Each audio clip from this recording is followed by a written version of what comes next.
Од 1 декември годинава на сила стапи новиот закон за кривичната постапка, кој донесе многу промени во тоа како ќе се случуваат работите во таа област. За да појасниме, во студиото на Нова ги покани професорот Гордан Калеџиев, инак председател на Хелсинскиот комитет, и Богданчо Говов, кој е од факултетот за безбедност. Што има ново и дали овој закон реално може да очекуваме дека ќе донесе поефикасна борба против организираниот криминал и криминалот воопшто, и пред се дали обезбедува на известен начин да се надминат оние проблеми кои досега постоја во прекршувањето на човековите права низ овие постапки. Професоре. Ја бев и председател на групата што работеше законот. Извинувам, заборавив тоа. Морам да кажам дека ова е еден од веројатно од поголемите реформски закони во Македонија од 18-то наваму.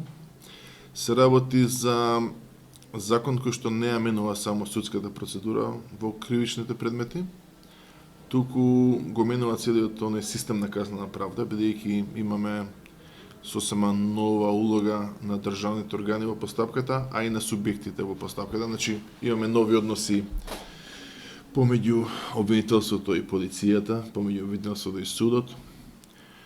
Во таа смисла практично нова улога и поактивна улога и на самите адвокати и на одбраната. Ајде појасниме што е сега со обвинителството, полицијата, значи, судот. Генерално го менуваме прво моделот. Го менуваме. Се смета моделот што порано се сметаше за европски, во смисла на континентален, за разлика од англосаксонското право, беше модел на постапка што ние го викавме мешовит. Тоа значи долго време се базираше на активна улога на судот, дека судот ја утврдува вистината во постапката и ги штити на некој начин интересите на сите. Тоа е еден патерналистички пристап кој што одговара на други времења.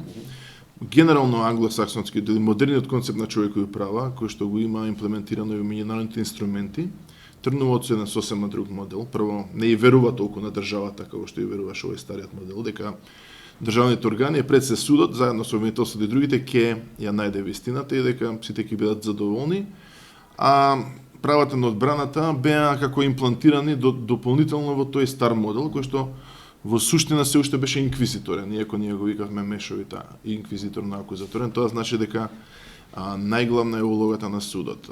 Главниот проблем на тој модел беше судродни интереси кај судиите, така што тоа е аспект на реформата што е многу важно од аспект на политичкиот систем, бидејќи судот беше премногу инволвиран и тој де факто е повеќе рака под рака со обвинителството и од тој смисол имаше судирни интереси во неговата заштитна функција визави функцијата на истражувач. Вистински во подела на власта се смета дека судот не треба да биде истражувач и затоа за да биде он непристрасен во постапката, е добро да Кој истражува сега?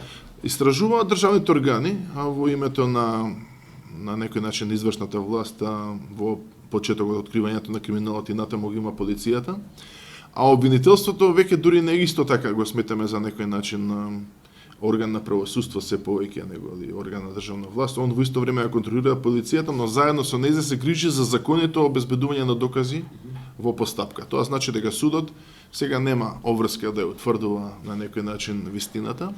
Имаме дури скепса, значи модерната казнена постапка има скепса до тоа дека судот секогаш и лесно ќе утврди вистината и особено се води грижа дека се можни грешки и злоупотреби. И од тука грижата на модерната постапка е луѓето не само на крајот на постапката да се ослободат ако се невини, туку безпотребно да не бидат внесувани во постапка, да се обезбедат на некој начин минимални упаѓања во нивните права и на слобода на движење, генерално на слободата на приватноста. Судот, кога, особено истражниот судија, со тоа што ги определуваше овие мерки, кога сам ја водеше истрагата, има судирни интереси. Него му одговара, де факто, луѓето да не му избегаат, да не се договараат, да ги стави во притвор, да ги прислушкува, да ги претресува. А како судија, како гарант, треба да го определува тоа наводно само кога е апсолутно нужно. И затоа ние рековме сега, судијата нека си води грижа само за законитоста. Има доволно органи, тие се намножија, овие што ги викаат странци law enforcement, органи што се работат на истражувања, и на кривично гонење, што се долни за да си ја завршат таа работа без да им помага судот. Значи судот да биде независна трета власт, повеќе да го штити граѓанинот, неговите права и законитоста на постапката. Позначно интересира околу позицијата на полицијата. До сега често сме имале коментари, контроверзии околу многу случаи околу тоа дека полицијата е под политичка капа, политичко раководство има, партија која добила на избори, и дека често незините операции, нивните акции добивале некаква, постојала сомне за политизираност.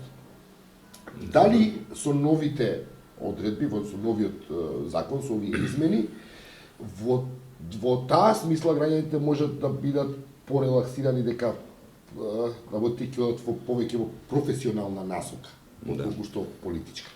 Што спомна професорот, и моје мислење дека новиот закон за кривична постапка навистина е реформаторски закон.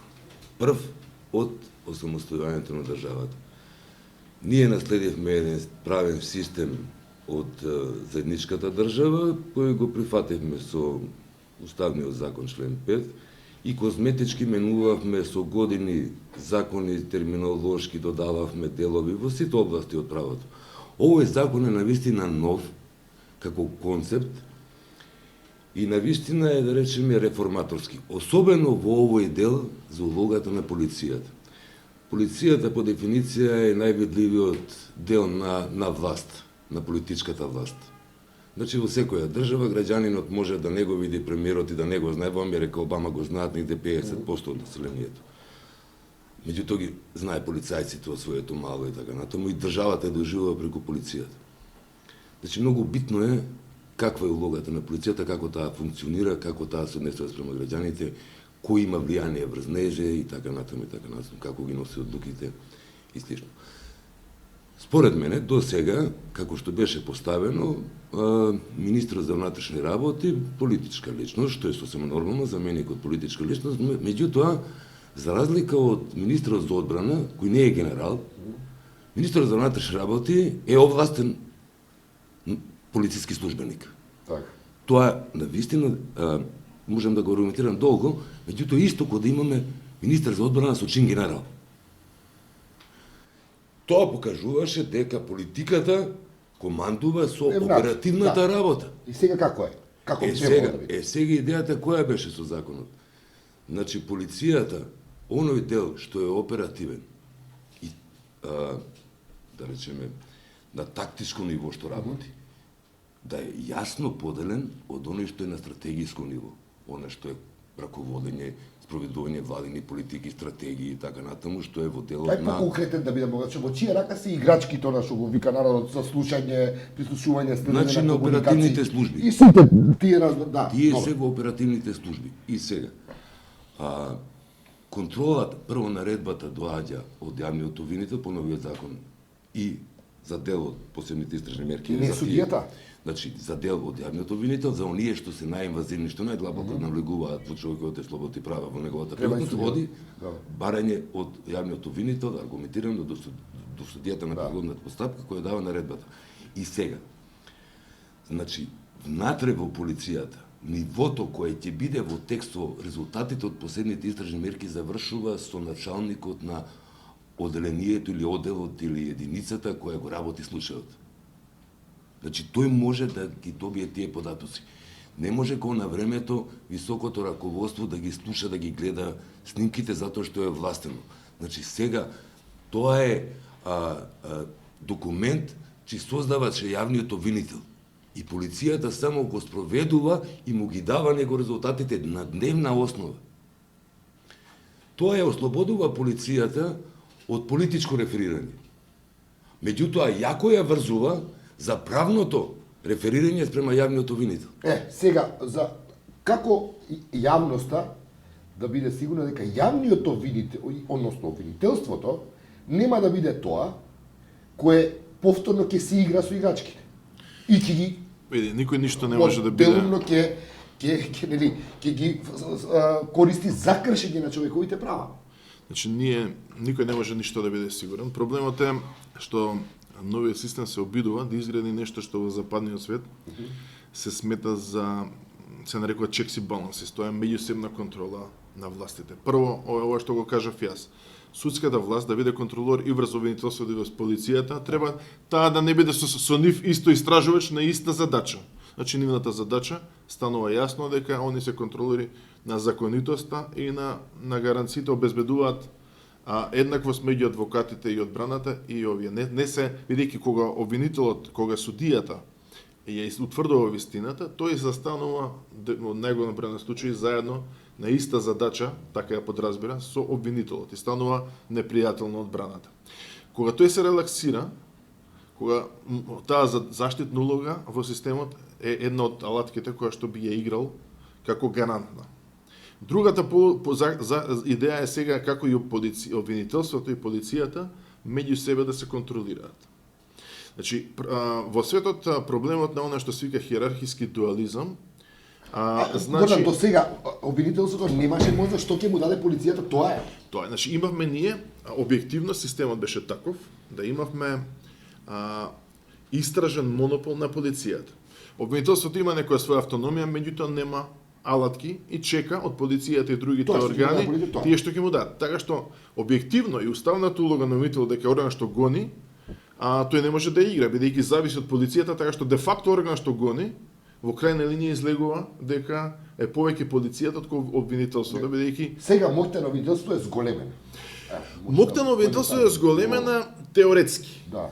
Бидејќи би требало да имаат поголема теоретски и тоа подразбира законски, формално, значи со законот. Имаме неколку идеи се тука важни да се имплементира тој концепт. Прво, една од важните идеи е да се растори тој монопол, а да не биде де факто полицијата единствена што може да истражува случаи, и тога по примерот на Италија и некои други држави, обвинителството само треба да добие криминалистички инспектори кои што ќе работат во нивниот тим, значи за него, како да се мои асистенти, ако сум јас обвинител, наместо да ти пишувам тебе, па да чекам ако си ти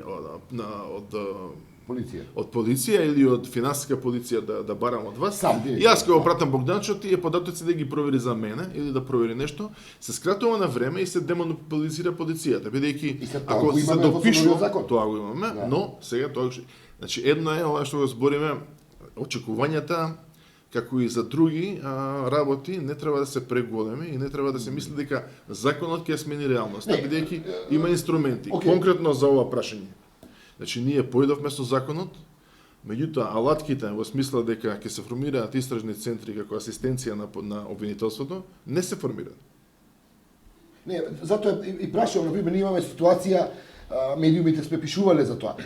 Имаме обвинителство кое се уште нема компјутери. Зборувам, значи, за базични цивилизацијски алатки за работа, не зборуваме за некоја висока технологија. Во таа смисла, сега прашувам, ако обвинителството добива нови ингеренции, а останува во тие капацитети административни. Две групи на проблеми се. Значи, едната група на проблеми е ова од немање, од недавање приоритети. Да. Пази, полицијата има многу луѓе и многу ресурси, многу подобро обвинителство. Значи, тоа е прашање на политиката.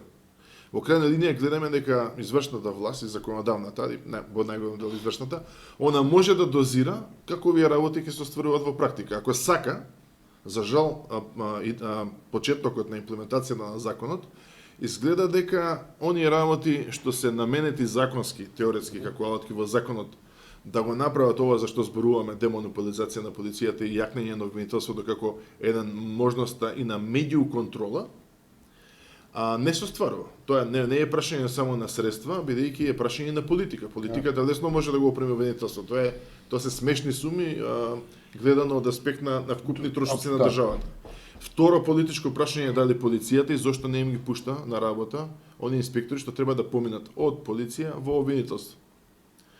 И зошто самиот обвинител кој што е должен да го имплементира законот на начин на кој што пишува во законот, не бара, он вика ние ќе почнеме вака, добро ми е. Значи тоа некој го смислил, законодавецот го потврдил, и утре прв ќе биде што ќе плаче дека немал. Ајде добро, којто својата зошто се прават измени, ако има гестови кои благо речено покажуваат дека нема баш и политичка волја за имплементација. Значи, Уште на самиот почеток. За политичка волја неќем да дискутирам, таков поим со некаква содржина не постои. Волја политичка нема, да не... Зошто се прави законот ако нема политичка волја, мене тоа ме интересира. Политичката волја е само резултат на односот на силите во едно општество за едно прашање. Никој нема да те дозволи, мене и тебе, некое право што го има нас да ни го остапи. Ни една слобода во цивилизацијава не е добиена на поклон. Законот ако не е проплетен со созвет. Илузионизам, како се вика, реформски илузионизам. Значи ние сме притиснати од евроатлантските интеграции и така натаму, хармонизација Тоа со европското законодавство. Тоа треба да го Значи затоа од процесот на хармонизација. Меѓутоа, да може да тоа се имплементира, треба да има некој што ќе го понесе тој терет. Обвинителството како капацитет, човечки капацитет ќе го понесе со интегритетот. Ако нема компјутери, запишување само една дигресија. Например, обвинителството за антимафија во Италија, каде имав можност да бидам гостин известно време и да разговарам и со обвинителите и со колегите полицајци. Например, само во Рим, оделението за антимафија во Рим, има 200 полициски службеници со искуство над 10 години кои чекаат да отвори јавното обвинителство за антимафија конкурс за да влезе таму. И прашувам што е работата. Вика, кога ќе работам со обвинителот, мене не ме интересира Берлускони што прави и како прави. Јас имам обвинител, си имам задача, си работам и си бркам работа. Му ги давам него, он си оди ке судијата, се договараат, се тече процесот. А кога му викам што прави, работиш во Гварда Финанс. Вика има таму генерал еден, генерал друг, генерал трет. Ти вика, добро е таа акција, веќе не е битна, одиме на друга акција и така натаму. Да ме прашам, овој модел е правен нашиот по италијанскиот? По италијанскиот, по италијанскиот. Во главно по италијанскиот. Да. Во добар дел, да. Значи во добар дел, во овој сегмент. Да. Во овој сегмент. Значи видите, и кај нас сум убеден дека полицајците ќе сакаат тоа бреме што го чувствуваат, затоа што ја работев долги години во полицијата. Во обвинителството би требало да се заштитени од политички притисок. Ќе сакаат да работат со обвинителите. Ќе сакаат да работат во обвинителството. Не заради некоја атрактивност или заплата, едноставно затоа што ќе си бидат полицајци кои ќе имаат криминален случај да го решаваат и да живеат со околу случаевите, да ме прашам, има и уставна иницијатива за тоа, околу поврзана со упадот и действијата на полицијата при затварањето на А1 телевизија. Transparency International поведе и уставна иницијатива. Дали ќе може такви работи да се повторуваат и каква ќе биде улогата на одбраната сега? Види, значи прашањето на што го потегнавме за реформскиот илузионизам, морам да признам дека е сериозен проблем на Македонија, не е само за овој дел на правото.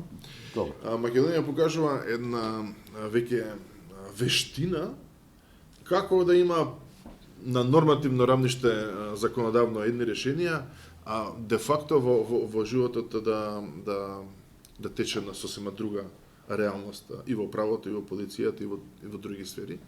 И веќе во тоа сме на некој начин нашите и политичари и другите луѓето во системот кои нив научиле да им служат се станати махери. И како да ги мафтаме странците дека правиме некои големи реформи, да го задржиме она старото. Значи тука луѓето не може да очекуваат дека, и ја веќе не очекувам, дека законите сами по себе се доволни да сменат некои работи. За нас е важно дека... Потретам ние судски реформи, за да на крај после X години добиеме судство во кое сме уште понесигурни. Барем зборувам за истражување на... Ние сакаме да обезбедиме... Критиките од меѓународната заедница, имаме проблем. После толку години реформи, судството и понатаму не е тоа која ги штити човековите права. На некој начин сакаме да и концепцијски во системот ги поставиме релативно независни сите играчи, да им дадеме можеби шанса со реформите да размислат одново која е нивната улога, бидејќи малку се влезени во некои води каде што се притиснати со некоја реалност и политички и други притисоци, да им дадеме малку повеќе основ за тоа да имаат интегритет и да се свртат кон граѓанинот и кон законите, правата и слободите. Дали тоа ќе биде доволно е нешто друго прашање. На страна, каква ќе биде улогата на одбраната? Сега говоревме за обвинителството, очигледно ќе има повеќе моќ. Каква ќе биде улогата на одбраната? До сега имаше проблем со улогата на одбраната. Каква ќе биде сега? Дали тука дали одбраната добива нешто од ова? Види, статистичките показатели покажуваат дека главната улога во системот ја играат полицијата и обвинителството. И тие што тие ќе ги обвинат, на крај ги осудува судот. Значи, улогата на судот, де факто, како контролор на судот, на обвинителството и на полицијата е сведена на минимална. А улогата на адвокатот, некого на вистина да одбрана тако некој, ако му се намерачени државните органи и судот да го осудат, е уште помаргинална. Сега во овие околности? во системот постојниот што беше до вчера. Сега Кој што иначе уште важи, тоа да кажам, значи имавме ситуација кај што адвокатот не можеше да заштити постапките што се во тек, постапи прашање. постапките што се во тек, само да знаат луѓето дека ќе завршат по стариот закон. Новиот закон се однесува само на постапки што ќе почнат. Точно. Сега по новиот закон што прави одбраната? Што одбраната дали ќе се случува да заштитениот сведок повторно адвокатот не може да му постави прашање? Идејата што е? Идејата на новиот закон, меѓу другото, е да ја зајакне можноста на фер судење. Сите докази да се изведат на јавно судење во дел во кој што скинува судската истрага како судење пред судење. Тоа е доста битна. Ева, ајде случајот беше сега на суд. Со овој закон опатен. Што ќе беше друг поинаку? За случај кај што има изразит политички интерес, ништо немаше да е поинаку. Ако мене ме прашаш, да ти одговорам реално. Објективно, улогата на политиката врз судот и обвинителството е толкава денеска дека таму каде што имат вистински интерес, ништо нема да промени ни во стариот систем, ни во новиот. Друго е прашањето што тоа е преценето прашање, бидејќи тоа е сепак еден многу мал процент. Ние не смееме врз основа на еден многу мал процент на политички судења да ја забошотиме или да ја занемариме улогата на обичниот човек. Тоа е мал процент. Тоа е мал процент на политички интерес и политички мотивирани случаи, кај што Господ нема да ве спаси. Значи, тука е веќе прашање на интегритет на судијата и на системот. И тука не верувам дека преку ноќ тие кои ќе инсталирате вие своји судии, кои ќе тие размислуваат како послушници и кои ќе имате други начини на притисок при разрешување, при унапредување, да се тие да зависат од политиката, со кога тие со тоа ќе се помират, кој што гледам дека помалку повеќе се помирени, дека тоа им се условите во кои што живеат и работат, нема да смени ништо. За крај само. Но тоа е само мал дел. Политичките процеси монтирани или било какви со интерес се еден од 1000. А ние се сакаме во тие другите 950 случаи да има многу повеќе шанси за фер судење од други. Има ли со овој закон? Тоа да го... Ако се имплементира како што треба, ќе има. А никој не гарантира, ниту е тргнато да се имплементира како што треба. Бидејќи така полицијата прва е таа што бира и е дадена можност да бира кој работи од системот ќе ги имплементира, а кој не. За крај. Само вака малку. Значи сега адвокатурата има голема задача. Тоа е јавна служба. Има голема задача овој закон да биде имплементиран, ќе зависи во голем дел од адвокатите колку тие навистина ќе се влезат во имплементација на законот, во користење на можностите што им ги новиот закон, тие може да водат паралелна истрага. Адвокатите да ангажираат специјалци, експерти, луѓе на хартија, бидејќи треба да има некој да го плати. Да го плати тоа. Добро. Факт е дека сега со овој закон, уште кога разговараме во комисијата, тој што ќе има пари ќе може да се брани, како Джейл Симпсон. Значи ќе ангажираш детективи, приватни агенции, оџеји, добро. Но државата кој трошок ти го си сиромашен. Значи за сиромашните веројатно ќе нема такви можности, меѓутоа во некои вакви крупни случаи ќе има можности тие луѓе што ги спомнати Кољове Бошковски, веројатно располагаат со пари, ќе може некој истрага да водат и така натаму во своја корист и да може неспремни адвокати со интегритет кои плаќаат данок. Затоа што уште поскапи ќе бидат да го плаќаат данок. Нека бидат поскапи, меѓутоа немаат интегритет затоа што сите адвокати викаат ако нешто овде кудрам во овој политички случај ќе ми влезат, а он направил куќа од 500.000 евра. И сега данокот му е минимален што го платил. Сега да зборуваме отворено. Не се тука нема да го оговараме. На крај сакам да прашам. Не, сакам да кажам интегритетот треба да се гради на сите субјекти што се во кривично правниот процес. Сите мора да имат интегритет за да можеме нешто да мрднеме од оваа ситуација во која се наоѓаме. Инаку за ова Одма да ти кажам, тоа чини многу пари. до Советот за обвинители да учествуваат, нема. Чини многу пари од браната и до сега фокусот на вниманието беше само тоа како ќе ги чини и како ќе изгледа трошоците за обвинителството. Тука исто погрешно се смета дека ќе чини повеќе, бидејќи ние со спогодувањето и со забрзувањето на постапката би требало да имаат по случај поевтини и помалку работни часови. А они сега инсистираат, значи вистински финансиски пресметки за тоа колку ги чиновиот систем не се направени, ниту се одвоени соодветни средства. И тука одиме во импровизација. За крај само адвокатурата кратко, тоа посебно. Значи тие ќе чинат повеќе, а не се најдени методи кои како ќе плати државата. За крај само кратко ве молам, кој се доколку се имплементира како што треба целосно, кои се опасностите од овој закон по човековите права? Кои се моментите кои би можеле да се злоупотребат? Доколку законот биде целосно имплементиран? Многу злоупотреби, злоупотреби сегаш се можни. Главната можност за злоупотреба е во законот има еден поставен баланс меѓу правата и интересите. Да. Второ прашање е како тој баланс ќе биде задржан низ соодветна и конзистентна практика врз помирување на тие некои идеи за правечност и ефикасност во постапката. Ако вие тој баланс од законот уште при негова имплементација го растурите, значи полицијата има сега да речеме некои нови овластувања. Не зборам за растурање, зборам за имплементација by the book. Не, by the book никогаш нема. Значи луѓето од влијанијата на на граѓанскиот сектор, на овие што се заштитници адвокати на човековите права, визови што се на ефикасност и брза правда, ако се во реалниот живот тие се соочуваат. Полицијата прва е секој што избира што ја одговара. Они ако изберат овие работи од новата постапка што одговараат, на пример обвинетиот подоцна во постапката се известува, се држи надвор од истрагата подолго време, за сметка на тоа дека тука веќе не се изведуваат како порано докази. А треба на крај на истрагата да се извести за се. Во практика вие тоа може, ако ги искористите едните погодности на законот, а другите не или не ги следат одговорности, може да има и многу јак дисбаланс, никој не може да каже во практика што ќе биде полошо или подобро. Ние ќе бидеме среќни ако постапката навистина се забрза и ако постигнеме можност судијата као главен, бидејќи едно ви судијата ако ви е фер, и второ ви е се процедурите. Џабе ви се процедурите ако ви се фер, ако судијата не ви е склон или е другар со обвинителот и се на иста задача. Ако постигнеме нова полешто со кој што почнав, дека судијата со пасивизирање ќе се сврти, тука треба они да сменат целата матрица. Тоа не е лесно.